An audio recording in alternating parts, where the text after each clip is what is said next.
While the MCU was created over several years and progressed into what it became, created 31 years ago in 1993, and creating its first solo project in 2008, the DCU has a much more abrupt origin. DC Studios was created last year with the launch of the DCU, and was of course spearheaded by Creature Commandos, with the studio headed by Peter Safran, who is a notable producer in the DCEU era, and James Gunn, who is known for his groundbreaking Guardians of the Galaxy movie series at Marvel. See, James Gunn didn't just start DC Studios on a whim. There is more to the story than that. Following the release of Guardians of the Galaxy Volume 2, James Gunn naturally wanted to round out his trilogy, but that is when Twitter did what Twitter does, and partway into pre-production of Guardians of the Galaxy 3, many edgy jokes from James Gunn in the early 2000s and his Troma days came to light. Troma was an edgy punk rock geek film studio that created characters like the Toxic Avenger, and as with that brand of edgy humor, nothing was really off limits. Sex, violence, pedophilia, minor racism, ableism, and everything else Twitter doesn't like. Now, this isn't a condemnation of Troma, nor a cosign, but added context on why it wasn't hard to find things James Gunn did in his time there that would be displeasing to his current employers at Disney and Marvel Studios.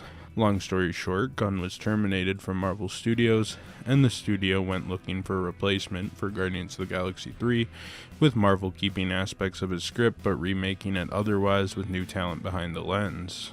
Or at least that was the intention. Anyways, it didn't really take long for Gunn to be approached by Warner Bros. And DC, who didn't really care about what Gunn did in the past, because they knew he had talent for superhero franchises, and so he was hired on for the film The Suicide Squad. I talk more about the development of that film in my The Suicide Squad video, though. Anyhow, Marvel came back and said, you know what, we don't give a shit either, and allowed him to finish Guardians of the Galaxy 3, helped by the fact that the cast and crew largely supported him, and said, well, what he said was dumb.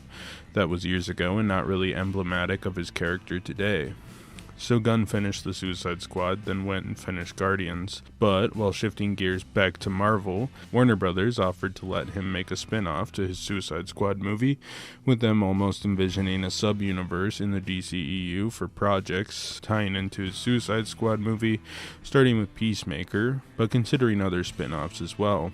However, while Warner's relationship with Gunn was expanding, their other ventures were mostly crashing. Black Adam saw Dwayne "The Rock" Johnson wanting Black Adam, of course played by himself, to be the center of the DCEU, even reintroducing Henry Cavill, but that crashed and burned. Flash failed in part due to Ezra Miller's behavior. Ben Affleck was losing interest in his Batman role after his film fell through, and he went through numerous substance abuse and marital problems around this time as well. Batgirl was cancelled and made into a tax write-off since it tested very poorly. Wonder Woman 84 was a flop and reviewed like shit, and even the second Shazam underperformed. Warner Bros. Finally decided to just reboot the thing, and saw Peter Safran and James Gunn as the two men who had the best shot at making things that both fans and the wider audience wanted to see. So out with the DCEU and in with the DCU. Of course, this did lead to some angry discourse, primarily from Zack Snyder fans who are always angry about anything, and I talk plenty about them in my full DCEU retrospective, so I will forgo giving them any more attention since that's what they crave so deeply. Continuity-wise, James Gunn laid it out pretty simply. Some stuff is still canon, primarily in his DCEU projects, because he was outlining that stuff and had things to keep going with, so he decided he would just retrofit it into canon. Obviously, we have a new take on Superman, and most stuff will just no longer exist from the DCEU proper. With Gunn being quoted as saying the rule of thumb in his universe is that if it's mentioned, it's canon. If not, it isn't, or isn't yet at least. Also noting Peacemaker Season 1's Justice League cameo isn't canon any longer and stuff like that, but most of all, just roll with it and they're gonna make it work. So with that out of the way, let's cover Creature Commandos. Following what I thought were two solid DC projects from James Gunn, it was announced that his slate of DC films would start with Creature Commandos, a show that would be a spin-off of Peacemaker and the Suicide Squad, dealing with some of the fallout from those projects, and seeing some characters like Amanda Waller return, but mostly being a standalone story, which is also notably an animated story. with projects in animation, live action, and video games, all counting in the DCU if classified as being such. This is something that kind of interested me, as it would allow for smaller projects or stuff based on more obscure characters to come out alongside tentpole films like Superman, and I imagine that starting on an ultra-violent, mature animated TV show before his family-friendly Superman film was intentional and something that I think piqued my interest as sort of a two-part teaser and thesis for what was to come in his brand new multimedia universe. Anyhow, shortly before becoming the lead of the DCU, James Gunn was slightly between projects and asked to make another tie-in to the DC universe. This would culminate in him writing a story for Creature Commandos, a 7-episode series that would tie into Peacemaker with the intention to make it animated, since he was sort of between projects and wasn't ready to commit to a brand new live-action series. However, when he was offered the head of the DCU and allowed to basically greenlight what he wanted, he greenlit his own show since it seemed like an easy-ish and quick-ish introduction to the wider universe of the DCU, announcing the project along with the original slate of projects including Superman, Supergirl, The Woman of Tomorrow, The Authority, Brave and the Bold, and Swamp Thing, along with this show, Lanterns, Waller, Paradise Lost, and Booster Gold for Max. Warner Bros. Animation would also help produce the show given it is animated, since they're also in the midst of restructuring their brand of DC projects, concluding the DC animated film universe, the Tomorrowverse, with a 3-part Crisis on Infinite Earths event, and going to more standalone films like the 2-part Watchmen adaptation they did last year. From a casting standpoint, the show wanted to follow Gunn and Safran's new thesis for the DCU, casting which involves actors playing their roles across whatever medium necessary, bringing back Viola Davis as Amanda Waller, but casting screen actors like Frank Gallo to play Rick Flag Sr. in this show, who is also set to soon play the character in the live-action Peacemaker Season 2. As a result, each character is designed to look somewhat like the actor, meaning David Harbour, who plays Eric Frankenstein, could play the character in live action, or do the voice, or model for a video game, or whatever. This series was animated by Bobby Pill's studio, and sort of has a gothic European aesthetic, with Gunn also stating the show and films will have consistency, though he doesn't want there to be a house style, and that each thing will look unique from the last in theory. James Gunn wrote the series, but Sam Liu and Matt Peters would direct the projects, both being veteran animators at DC, a field James Gunn hasn't really worked in thoroughly, despite Gunn still being heavily involved. The duo directed every other episode, with Matt Peters directing 4 episodes and Liu doing 3. Both are heavily involved in the Warner animated DC projects, Liu directing episodes for the Batman in the early 2000s and directing DC films ever since, notably Justice League Crisis on Two Earths, All-Star Superman, Batman Year One, Superman Red Son, and many more, with Peters directing the Super Sons films and a few episodes of Batman the Caped Crusader earlier this year, being more of a rising talent at the studio. The story of Creature Commandos follows Task Force M, sort of a spin-off of Task Force X or the Suicide Squad, which, rather than super criminals, features monsters, since Amanda Waller is no longer allowed to employ humans for her team. When the country of Pokostan is under attack by an Amazonian sorceress Circe, the team led by Rick Flag Sr., father of Rick Flag Jr. from the DCEU, is sent to assist with help from Task Force M, or the Creature Commandos. The team consists of various monsters, the Bride, G.I. Robot, Dr. Phosphorus, Nina, and the Weasel, who are sent to check the place out. The team meet the princess, who starts coming on to Rick Flag, but despite the age gap that Rick Flag says is weird, he is seduced by the princess. Nearby the castle, though, the bride's birthplace is located, and she visits it, which alerts Eric Frankenstein of her presence. The show goes over the bride's origin and how Eric is in love with her, but she fell in love with their creator instead, and after the two start an affair, Eric kills their shared maker, making the bride hate him now for nearly 2 centuries. In the modern day, the bride, who's accompanied by Nina, are attacked at Frankenstein's castle by Circe, with Circe winning the fight and capturing the duo. The show cuts to G.I. Robot's origin, who's an old advanced robot designed to kill Nazis, something he hasn't stopped wanting to do since and after his initial decommissioning, and then he was repaired and joined Task Force M after killing some neo-Nazis. Rick Flag and the Creature Commandos manage to save Nina and the bride, but are attacked by Circe and her cronies. Circe attacks the princess's castle, but eventually stopped after killing G.I. Robot. She, however, warns that she isn't the true villain here, and that they may have just doomed the world by stopping her. Following this, we see the tragic origin of the Weasel, and why he has a fondness for young blonde women after he saw one get murdered that he befriended, something that will of course come back into play in the finale. Waller and John Akamos from Peacemaker are told by Cersei of her vision, and that the princess is enacting a plan for world domination that involves killing the world's superheroes, and she tells them that this has to be stopped. Waller wants the princess dead, buying into the story after doing some investigations that lead her to Professor Isla, who corroborated the story. Flag won't lead the mission though, since he was seduced by the princess and doesn't think she could be a killer. In his place, the bride heads out with Task Force M to stop the princess and kill her.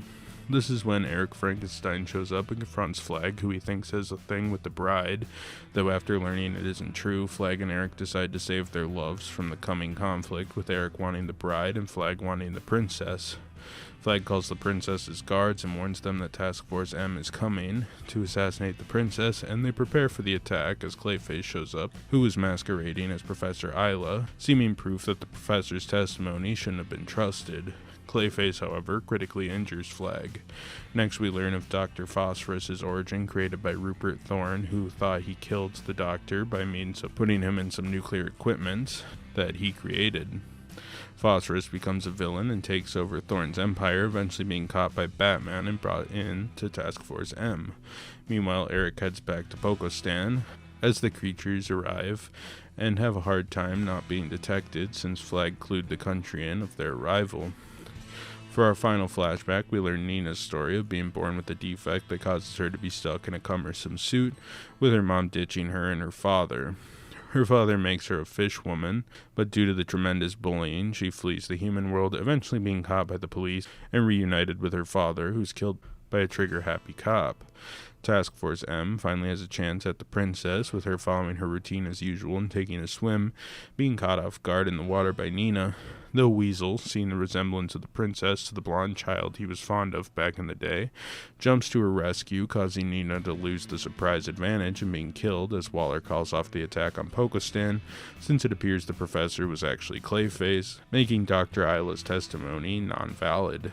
Task Force M is reeling from the ordeal in the castle, with the bride angered. Her only friend, Nina, was killed when it comes to her that this was all a deception on the princess's part, and Clayface was planted, with the actual professor telling Waller the truth and being killed and replaced.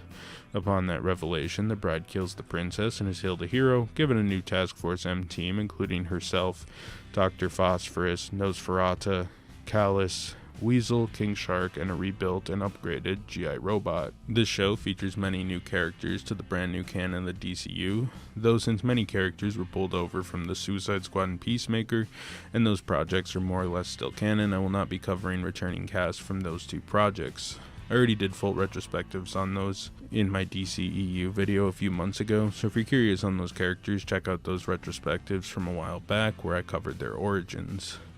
I'm also going to forgo talking about Batman here, since it was just a cameo and we don't actually know what this Batman will look like or act like. Given that, I will mention that he technically appears here along with like Superman and a couple other characters for a few seconds, but not substantially enough that I'll talk about him, especially since he's such a large character, though I will briefly talk about the characters that cameoed in Task Force M 2.0 from the end of the season, because they'll actually be relevant to the show moving forward in its second season. Rick Flag Sr. is the father of Rick Flag, who died in the Suicide Squad, and is a similar leader who works with Waller and babysits her team of superhumans.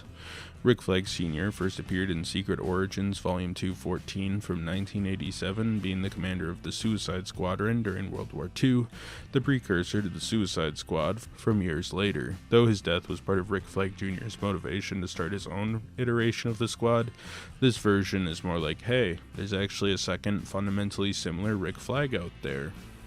The bride is sort of the Harley Quinn equivalent, perhaps being the pseudo-superhuman leader of Task Force M and the intended wife of Eric Frankenstein. She first appeared in Seven Soldiers of Frankenstein 3 from 2006. The origin is basically one for one from the comics, though. In the comics, she notably has 4 arms, however, something I think they forewent so that the character would be easier to bring to live action one day, I would assume. Eric Frankenstein, or just Frankenstein in the comics, was a member of SHADE and a member of the Seven Soldiers of Victory for a time. He first appeared in Seven Soldiers of Frankenstein #1 from 2006.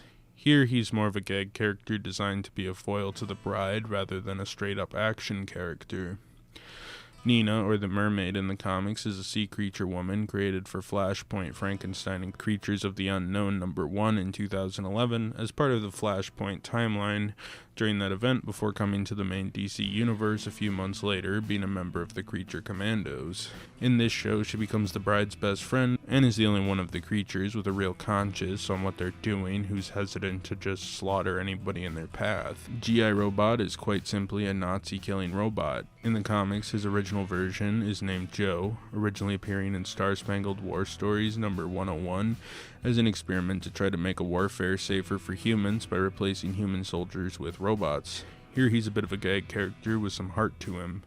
Interesting concept that seems very much like something James Gunn would want to expand on, so I understand why he pulled him for this show. Dr. Phosphorus, or Alex Sartoris, is a Batman villain created in Detective Comics 469. In the comics, he also worked with Rupert Thorne, though his accident there was an actual accident caused by a nuclear meltdown and was a bit less tragic. The villain is also a bit more inherently evil in the comics, where here he's just kind of a nihilistic goofball. Rupert Thorne was a crime boss, I think most popularized by Batman the Animated Series. Check out my video on that from a few months ago. But in the comics, he's a corrupt politician that causes problems for Batman. Here he dies as part of Phosphorus' origin, but honestly, he isn't the most important character of all time, just kind of being the crime boss man in this show. Cersei is an evil sorceress who in the comics fought Wonder Woman, first appearing in Wonder Woman Volume 217 from 1988. In the comics, she's from Colossus and would appear frequently enough in George Perez's Wonder Woman run. Her closest link to the supernatural was being a member of the Injustice League Dark. A bit different here, but they just needed a character to fill this kind of sorceress prophecy role, so I get it. Clayface, or Basil Carlo in the comics, first appeared in Detective Comics 40 from 1940, though this show opts to do a version similar to the Matt Hagen version from Detective Comics 298 from 1961. They don't say which version of Clayface this is, but it's your standard shape-shifting monster man. A Clayface film has since been greenlit, so despite the character's apparent death, we may soon learn more about how this Batman villain came to be in the DCU and get clarification of who this version is. Nosferatu cameoed as part of the second iteration of the Creature Commandos and first appeared in the comics in Superboy Volume 4, number 50. The character is based on Count Orlok, the character from the 1922 silent film Nosferatu. Collis is a mummy character that also cameoed, being from first issue special number 9 from 1975, being a Dr. Fate foe. Bride of Frankenstein is the lead in this series and the leader of the Creature Commandos. She was created by Dr. Frankenstein to be the wife of Eric Frankenstein. She's very nihilistic and is stalked by Eric, who's in love with her. She does what she does with little motivation, which kind of bothered me, but I did like her origin, expanding on why she is how she is, with her falling in love with Dr. Frankenstein, who would meet his demise at the hands of Eric in retaliation for the Bride and his love affair. She eventually befriends Nina, with her kind of becoming the light in her life, being the only non-pessimistic member of the Commandos. Following her death, she becomes angered and kills the princess. G.I. Robot is a nice, innocent robot who acts quaint and perhaps even approachable if you're not a Nazi. Not deep, but a fun character. Also, the design and concept is inherently fun in my opinion. Weasel is similarly not that deep, but after befriending some kids and watching his young blonde friend die, he runs in to save the similar-looking princess, which leads to Nina's death. He's very simple-minded, which causes trouble for the group. Dr. Phosphorus is a crime boss, former scientist. After killing Thorne and going up the ranks in Gotham's underworld, he becomes ruthless, his main link to humanity being his girlfriend, but after her death, he kinda just quit giving a shit. He's definitely kind of a psychopath, and honestly, in our main story, isn't very important. Nina is the heart of the group. Unlike the Bride or Phosphorus, she doesn't like killing and was more or less forced into the life by circumstance. She befriends the Bride and dies as a result of the Bride trying to use her and her skills in traversing underwater to kill the princess. Nina didn't really want to, but she did try, and her hesitation led to her death, along with Weasel's little gaffe. Eric Frankenstein really loves the bride, but she rejected him. Though in a tale as old as time, he is a dude that does not detect this, taking his admiration too far, killing Dr. Frankenstein, trying to kill Flag, and basically anyone who gets in the way of him and the bride. Rick Flag Sr., much like his son, is the wrangler for Waller's circus. He is briefly sad about his son in the series, but it isn't really addressed all that much. Given that he's set to be a major player in the second season of Peacemaker, I'm sure we'll see that arc play out more there, as Peacemaker killed Flag Jr. in the Suicide Squad.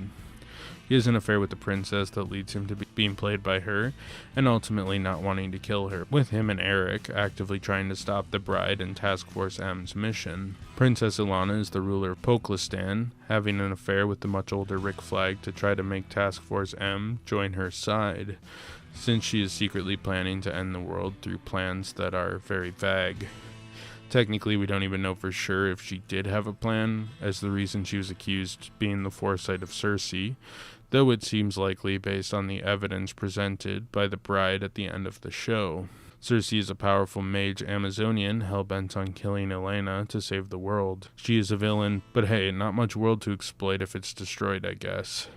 She's an okay villain, but is more or less functional, as both an obstacle and eventually catalyst for Task Force M's goals against the princess. This show is edgy for sure. If Suicide Squad was James Gunn's attempt to make edgy Guardians of the Galaxy, this show was his attempt to make edgy Suicide Squad. Nudity, swearing, graphic killing, and more line this show. I think it was done to show contrast and tones for the DCU with this ultra-violent cartoon, and then 2025 Superman being fairly family-friendly and live action. Both headed by Gunn, and both tone setters for the DCU, I imagine. I think this is a gift and a curse, really. The show's occasionally a bit too edgy, even in places it doesn't need to be. What I liked about the Suicide Squad is a pretty good mix of sentimentality, humor, and violence. Here the contrast is a bit higher, making it give me a little too much tonal whiplash. The show has James Gunn's trademark jukebox style, picking songs you'd expect, lots of pop punk, soft rock, and energetic tracks depending on the moment, though I will say this occasionally threw me off a bit. Licensed tracks in a cartoon feel fairly novel, and work sometimes, but for whatever reason, I think it just works better in live action. Kevin Kiner and Clint Mansell did the scoring, and it's fun and jumpy, fast-paced, but nothing too memorable in my opinion. The animation's also well done. It's sort of what DC was doing with the Tomorrowverse, clear with thick outlines. It's dynamic and it feels almost cinematic at points with how the scenes are laid out and how the metaphorical camera moves. For a TV show, I dig it, and I think 2D animation was definitely the play over 3D animation for this project, though I wouldn't mind seeing the DCU play around with other animation styles. Much like the comics, the world of DC can exist in many different art styles, and this was a solid enough look for an action show. The end credits scene was just a short gag of Eric Frankenstein recovering from the bride shooting him. Nothing too memorable, but it's cute. I think my biggest problem with Creature Commandos is the show is often a bit too into origins for the characters. I grow to like the characters in these flashbacks, and the flashbacks are often wonderful, but it kind of takes away from the core narrative a bit. The villains also feel a tad undercooked. The princess plays innocent, and the relegation of her guilt comes in the final minutes of the show, with Cersei not being a threat for about half the show. I'm also mixed on film stars' voice acting. I think people like Viola Davis are great film stars, but you can't get Viola Davis's performance in voice alone. And she's a bit flat, since much of what makes her great in this role are the facial expressions and stuff. Waller works best behind the eyes, almost. It's not an issue on every character, but part of me would be okay if we had separate live action and animated actors to play each medium, since they're two very different art forms.